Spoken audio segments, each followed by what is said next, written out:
and I hope that was the sound of nature breathing again. No, that was Ruben actually breathing, but I am back, so that is going to be all set and done when we are done with this champion select.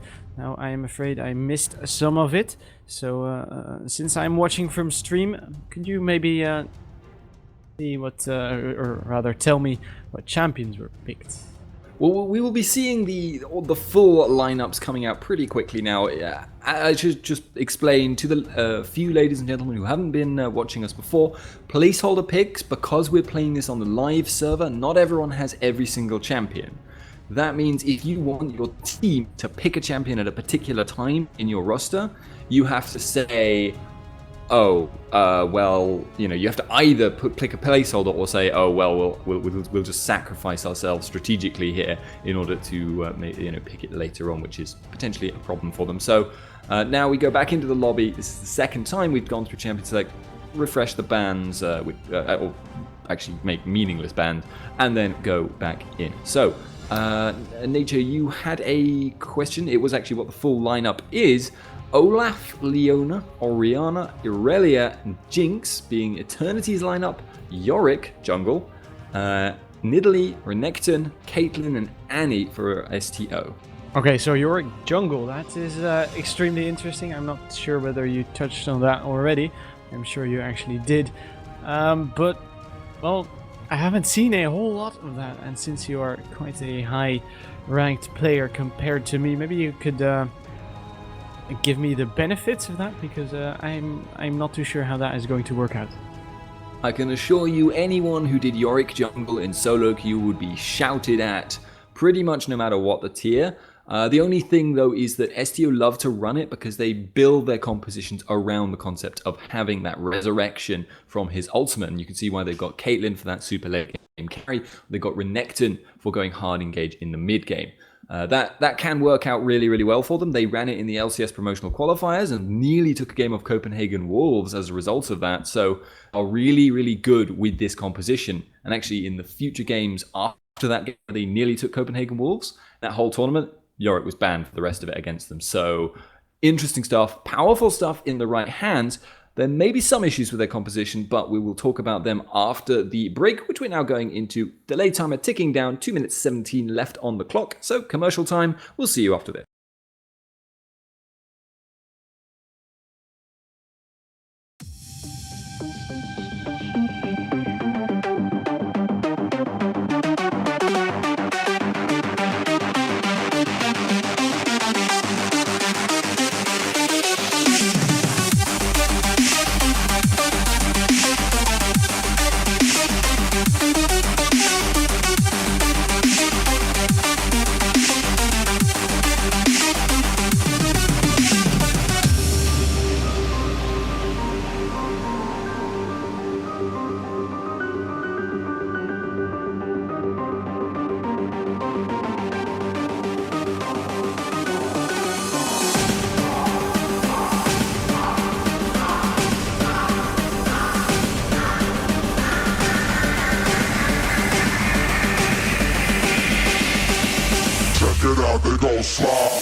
out, they gon' slide.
Welcome back, ladies and gentlemen, to Eternity versus STO. My name is Nature. I'm joined by Spuddington, and this is the very first match in this best of 3 series to decide who is going on to that Challenger Series number 16 grand finale.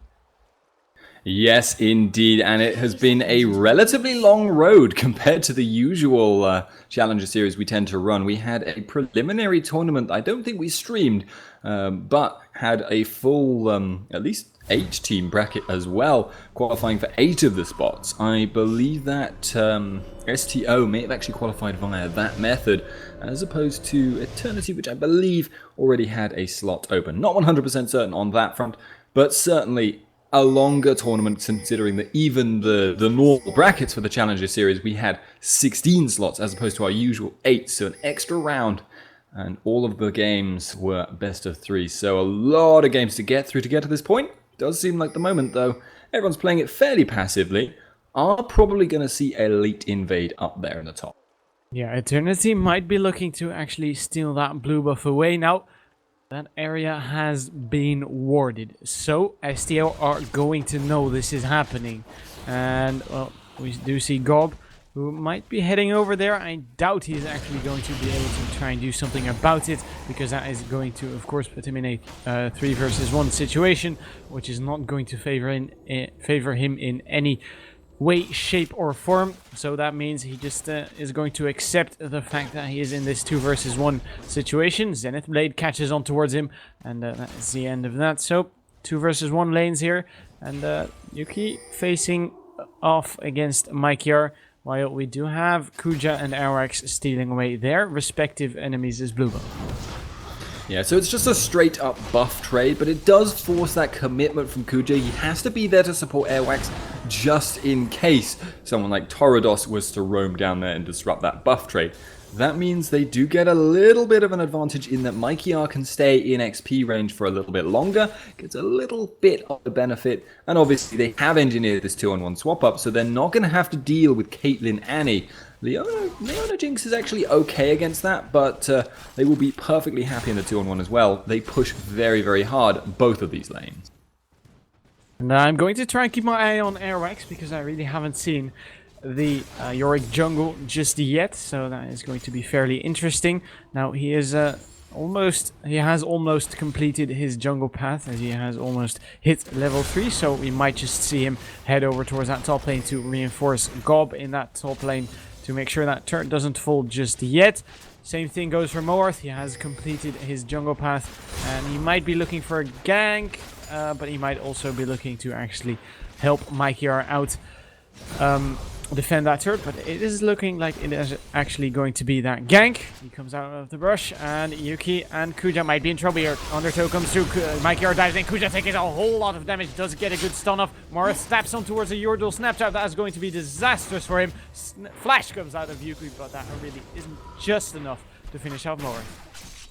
Very, very nice stun there by Kuja, and an interesting timing choice there by Moath, going in while there was still a big creep wave. It could have worked out if they had been able to avoid the two-man stun there, but as a result, they weren't able to use their high damage, and as a result of that, they had to run for their lives. Now, top lane Airwax pops in, puts down a multi-purpose ghoul, and then just kind of wanders off. Yeah, it doesn't actually do a whole lot of... he doesn't make a whole lot of action rather happen in that top lane, as he, yeah, as you said, wanders off. He will be returning to that jungle, taking some wolves, taking some wraiths, and well, that is that for now. Meanwhile, that bottom lane, Yuki and Kuja still pushing relatively hard because, of course, they want to make as much damage happen on that turret as they can. Kuja just getting in that river, making sure he has got that vision available. Marth, I don't think he actually saw that one, and I'm not too sure they actually saw Marth heading down, and I believe they did not actually spot him. In fact, here comes Marth, gets a good undertow off once again, but Yuki and Kuja are a little bit too powerful at this point to actually deal with for him. Yeah, Mikey R is just a little bit too low to go diving in, so as long as they just conserve that stun for when that happens, it's essentially a 1v2, because Mikey R will have to just stay well out of the fight, but there's a gank in. Yeah, Zap comes through, Strategas being forced to flash, Airwax doing work on him, barrier being popped. Is that going to be enough? It certainly isn't looking like it. First blood going over to STO. Now, Nico's trying to make something happen here as a result. Airwax taking a whole lot of damage because of him, but that really isn't going to be enough. Meanwhile, that middle lane, Tordos picking up Zilks, and that is going to be a 1-for-1 trade overall.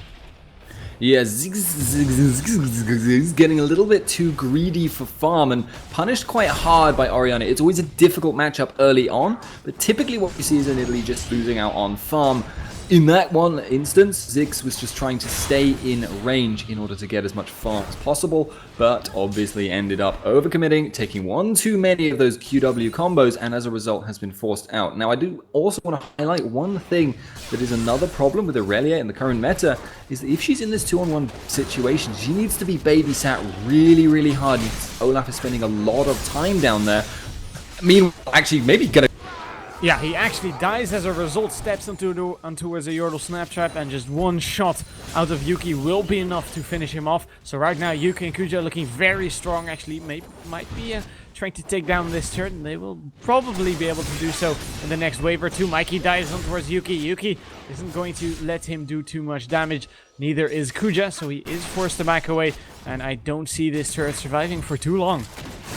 No, indeed. And the point I was trying to mention, by the way, is that Yorick has been a lot more free to roam around the map. He has not needed nearly as much time spent top. Obviously, still spending more time top than you would normally, but he's been able to farm, he's been able to get some of his own jungle, and that's why you can see the levels are just a little bit higher on average. Obviously, though, they're going to go for just a straight-up 2-on-1 here. Yeah, Gob uses the dominance. Strategas being forced away, relatively aggressive there. Strategas still trying to run. Zap comes through, but that really isn't going to deter Gob from trying to finish off Nikos here as well. Nikos being forced to run under his turret. Uses that Eclipse, and then he will be returning to safety. But that is the second time Strategas has actually fallen. That isn't going too good for Eternity so far.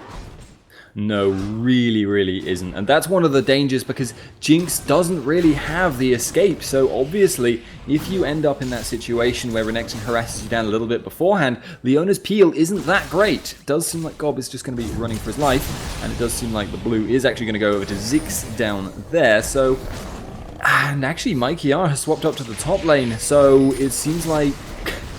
I agree with you, it is not going well as the... But from my perspective, I don't see how this is going to improve matters, and indeed, now they're going to lose Dragon as well.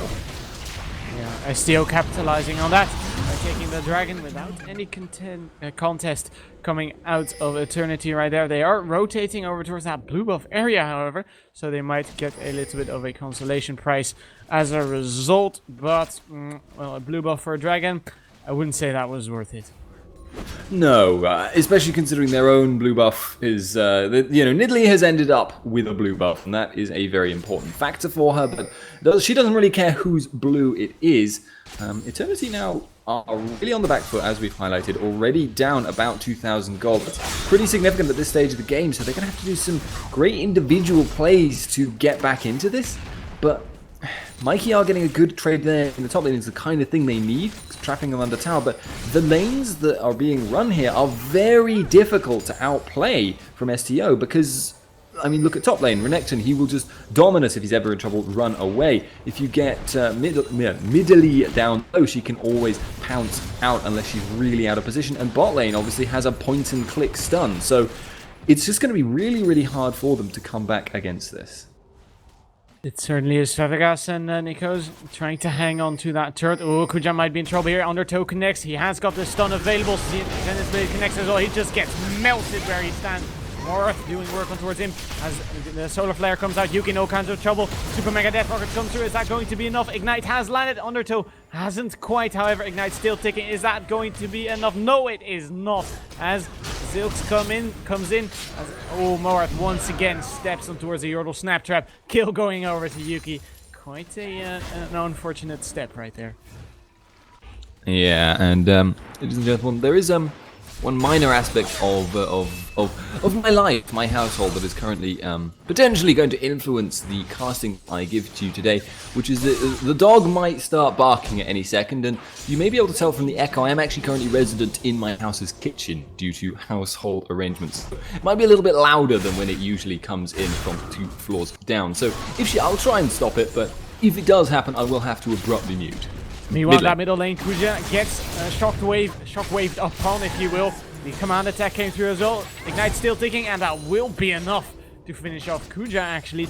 But Yuki did, in the meantime, manage to finish off Tordo. So right now it is 3 members of that STO lineup looking to pressure that middle turret, and that is just going to get hammered upon. However, Morath trying to run away desperately here. Nikos is there to reinforce him, but he really isn't on time. Zilks doing work on towards Nikos. Nikos trying to run away desperately for himself as he is under that turret, but that really isn't saving him. That is 2 kills. Airwax will probably be finished off here by Strategas.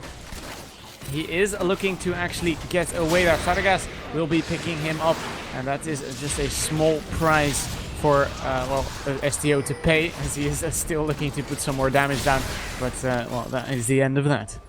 Emergency farming Yorick there, but yeah, nice usage there of the passive by Strategas to get away when Yorick actually goes down, but Mikey R in top lane might also go down. This is a very hairy situation and could blow up at any second. Yeah, Grob could indeed slice and dice through at any given moment. Turret is going to fall as well. Grob doesn't decide to push any more because he might have sniffed Morath coming in here. Morath just deciding against showing himself just for now. Gob will just be continuing that farm, healing himself up a little more, and Morath is here right now to defend that one, but it seems like that turret is going to fall fairly soon nonetheless.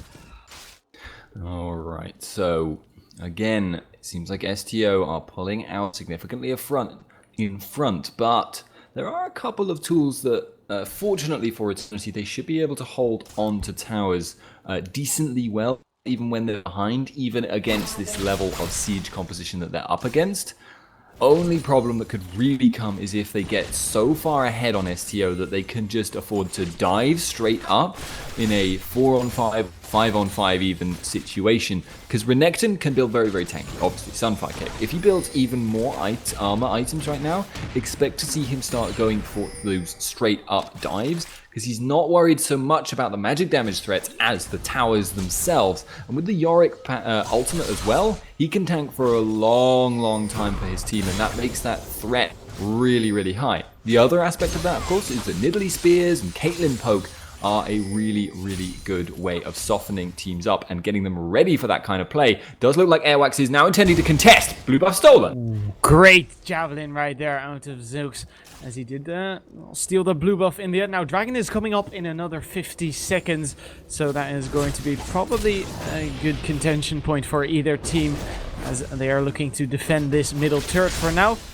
You have STO looking to rotate over towards that top lane. That could be very, very dangerous for Mikey R if they do manage to catch him out. He has been notified of this, so he backs away. Morth might be in trouble himself here. Tibbers comes down. He uses the Ragnarok, but is it going to be enough? Ignite is ticking. Airwax desperately trying to chase him down. Ignite doesn't quite manage to finish him off, but Airwax isn't done here just yet. The ghoul comes out. Shockwave comes down on towards Airwax. That is doing a whole lot of damage. Ignite's ticking on him, and he does go down on the end. Morth somehow manages to survive as Airwax is still trying to chase down Morth here. Morth not quite dying just yet.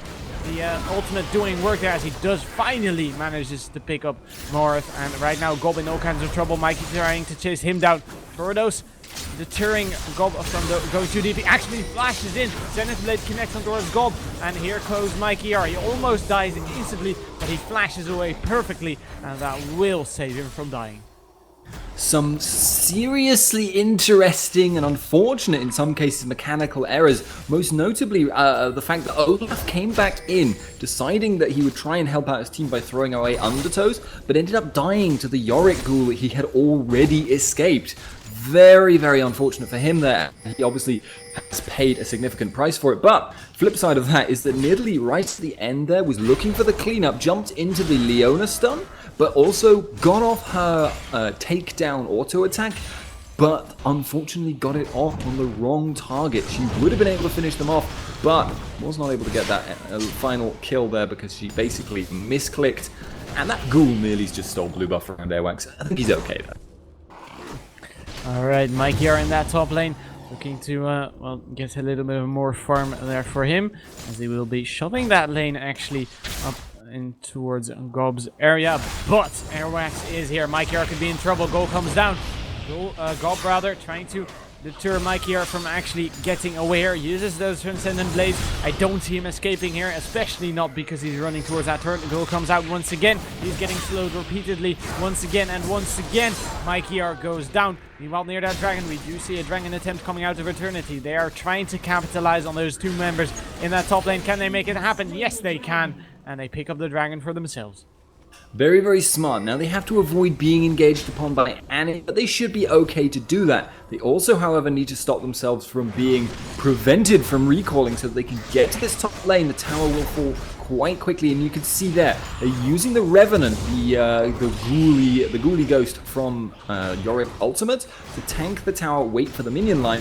That's given them a lot of extra damage on it. They may be able to take it down before Olaf can even get there, and honestly, if Moaf is there when the tower goes down, he's kind of in danger. Well, they do decide not to try and kill him, because they might have known that Mikey was hanging around, which would be quite logical. Meanwhile, that middle lane flash Tibbers comes down on towards Tordos. He goes down almost instantly. Kuja now being chased, so is Zilch. Undertow connects on towards him. He uses his berry, but is it going to be enough? It really isn't looking like it. Ragnarok has been used, so he will not be getting stunned up more. That is great jump over that little bit of a wall right there, and that will be able to make Zilch reach a safe distance. But Gob right now in trouble. Well, he is way too tanky to be in trouble at this point, so he's not going to actually be in that case. Meanwhile, we do still have STO looking to push down that middle tier 2 turret, and I don't see Eternity actually doing a whole lot about this. Oh, Strategas has actually shown himself, so they will be defending this one. Rumors of Renekton being in trouble have been greatly exaggerated there. He was not... It was a potential 3-on-1 situation, but he was doing the Renekton thing where if you dive on him, you're going to take so much damage from Sunfire Cape Dominus and Cull the Meek that it just isn't worth it, because by the time you killed him, assuming he doesn't actually slip away with Slice and Dice, the rest of the team would clean up, and even if he died, it would easily be worth it there. So, it's always... Renekton always, when he gets to this point, when he's so tanky, just has a much larger distance before he's actually overextended. And that's kind of the difference between a bait. However, Tordos may have been caught here. Airwax isn't looking like he's actually going to pursue him, however, so Tordos rather, gets away safely. Kuja and Zilk's not really done just yet, as they are looking to maybe get a little bit of poke in there. Tordos throwing out those command attacks, but, well, of course that isn't going to deter them. Sorry about that, from taking down that pink ward, as STO not quite done here. And Moarth looking to pick up that blue buff, but it really seems like STO won this one, and they are not giving up just yet. Ace in the hole comes out on towards Sadagas. He takes so much damage, and he's almost instantly forced out of the fight, as that blue buff is certainly going to go over to STO about that, and Eternity cannot do anything about it. And that's the unfortunate thing about dealing with this Yorick composition, because there's almost like they've got 3 bruisers as a front line, because they've got Renekton twice and then they've got Yorick. So it becomes very difficult to force an engagement on them. But if you don't engage upon them, you're going to have to contend with their poke, and you saw how much damage Nidalee and Caitlyn were able to do just poking around there. So unless they can get strong enough to actually engage with their own bruisers, with Moath and Mikey R, which potentially they could do late game. They also have Leona as a front line there. They are going to have a lot of trouble this time on Tordos versus Caitlyn. Yeah, that is really dangerous for Tordos. One more shot will do it. There you have it. Yuki picking up the kill. Right now it is a 5 versus 4 situation, of course. However, Yuki is still in that bottom lane, so it is still a 4 versus 4 in that middle lane. They do manage to pick up the turret on the side of STO. They are still looking to siege this one. They really cannot be taken down at this point. Mike here jumps in, but is that the right choice? It is not looking like it. Solar Flare comes down. Kuja taking a whole lot of damage. He will go down almost instantly. He hasn't fallen yet, actually, so he survives to see another day. Gob almost dying as well, but not dying just yet. Kuja trying to take down Morath here. Morath a little bit too tanky for him. And in the bottom lane, Yuki picking up a turret. Zilks and Airwax not done pushing this yet. Yeah, really nice usage of the fact that Caitlyn managed to actually outplay Orianna in the bot lane. She flashed to avoid the shockwave and used the red buff to keep on Torridos as he tried to escape and kite backwards. Nice usage, as I say, though, of their aggression then afterwards, because they knew as long as, regardless of how that fight went in the mid lane, so long as they engaged it, even if they lost, they would be the ones taking towers. Caitlyn was there down that bottom tower, and they got it, and they also kind of came out ahead on tower damage in the mid lane. It will be regenerating, but it's going to take a couple of minutes before they get that inhibitor up to full again, and I'm honestly not sure that STO are going to allow Eternity to get so far. Right now, though, they are sticking around in the mid lane, and both teams are kind of splitting up, so it might be a while before we see the full-on mid push. Obviously, they want all their side lanes pushing as well. Dragon is coming up again in 55 seconds, so that might be once again a good objective for either team to try and pick up, at least, as Eternity is trying to regain a little bit of a vision control in their very own jungle. Gob pushing that top lane. Mike here and Morath might have been looking to take him down, but as we said, there's no taking down a Renekton with only 2 players, so Gob will be backing away safely. Morath and crew looking to, as I said, regain that vision control in their own jungle, which is always nice, because at the moment you don't have vision in your own jungle, you are going to well, get ganked because of 5 people are standing in a brush, and that is never nice, especially not when they have a flash tibbers. Kuja and Yuki finishing off the white here. They might have been looking for Tordos, but well, in the end Tordos kept a safe distance. Yeah, it would have been an expensive way to go for a kill there, because the flash ignite from Annie wasn't fully available, and there was no flash from Yuki at all. So, yeah, I don't think they actually would have necessarily gone for that, because they would have been relying on maybe a Pelt over Ace in the hole.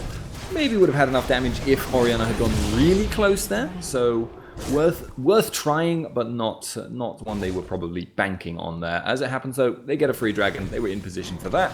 Really nicely done again there by STO, and they're starting to really pull a big goal gap between the 2 teams now. This is looking pretty ugly for Eternity. Well, just pausing the game. No, that was STO.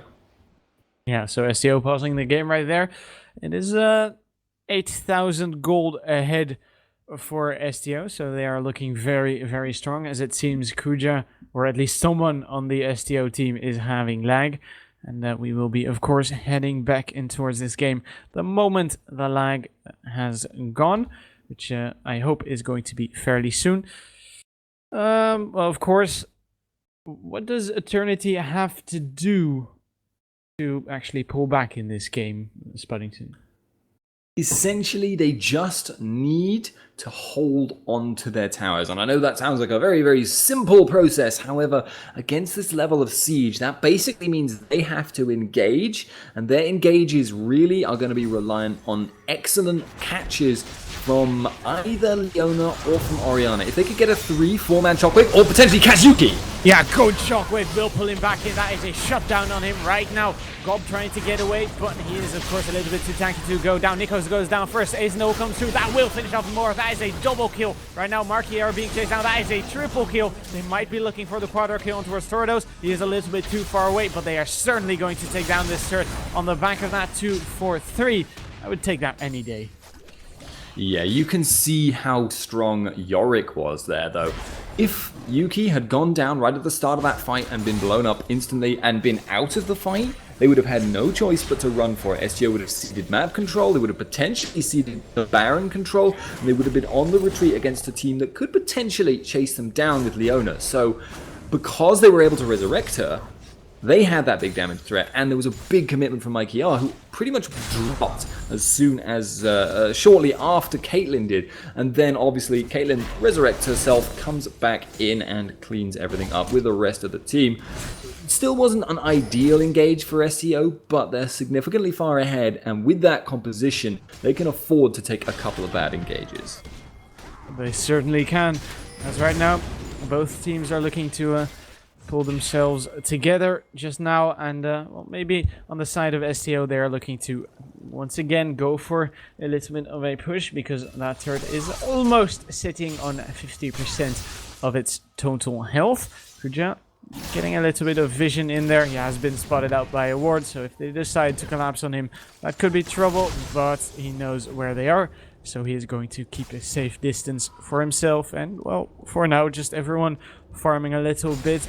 Gob split pushing in that top lane, and Yuki taking out some of those wraiths to rejoin his team shortly. So, strategically at this moment in time, typically when you're having a bit of trouble pushing down inhibitors, as, you know, it seems like STO are, they would typically look to kind of force Baron, because they know they've got the map control, and they could make that. But then again, a pick is always an option. Not going to be able to get that on Irelia this time around. So they can either force the Baron control right now, or they can look to just keep doing exactly what they were doing before, because honestly, Yuki in this situation is unlikely to get caught out as badly as before. The inhibitor tower is regenerating from Eternity, but it's not going to take all that much to kind of chip it away as they were doing before.